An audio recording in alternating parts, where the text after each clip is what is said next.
The reason you can't let go of your ex and move on, that perfect partner that you had, right? That things just fell apart with, but they were great. No one's ever loved you the way they did. No one ever poured into you the way that they did. You were the best version of yourself with them, right? And no one else is measuring up out there when you try to date.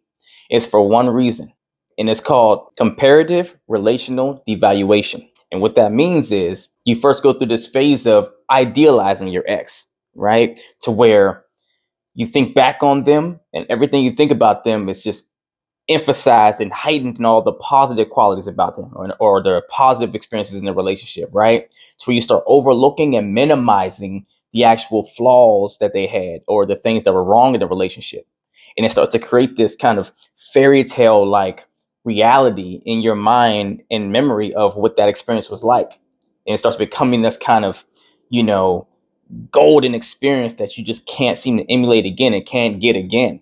Then from there, you start rolling into fear of disappointment, right? So where you start becoming so scared you'll never find someone else to touch on your heartstrings, make you feel alive again, like that person did, right? And now you start holding on to this idea of getting that person back at some point. And you become more reluctant to dating new people or even really opening up to them when they try to talk with you or whatever, or try to start building with you, because you just feel like they're going to all fall below the bar. And then that turns into you having huge difficulties forming new connections because you're now subconsciously creating resistance to forming deep connections with new people out of the fear of disappointment or even being hurt again.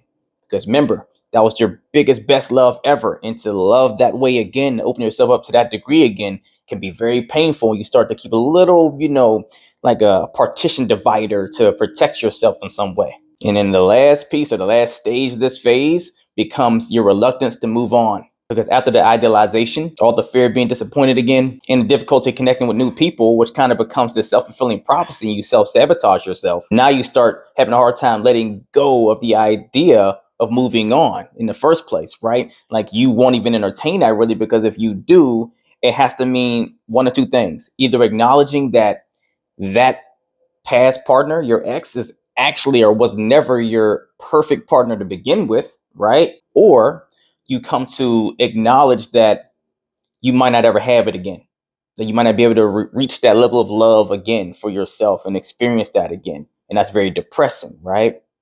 But this is why it's so important to make sure that while you're sitting and you're reminiscing about the good times in that relationship, you also recognize and can acknowledge to yourself that partner, that your ex, was not your perfect partner. It couldn't have been, because if they were, you guys would probably still be here today. Maybe you would have had your ups and downs. Maybe you made some mistakes, but they would have worked with you through it in the healthiest way because they'd have been dialed in the way that you were, right?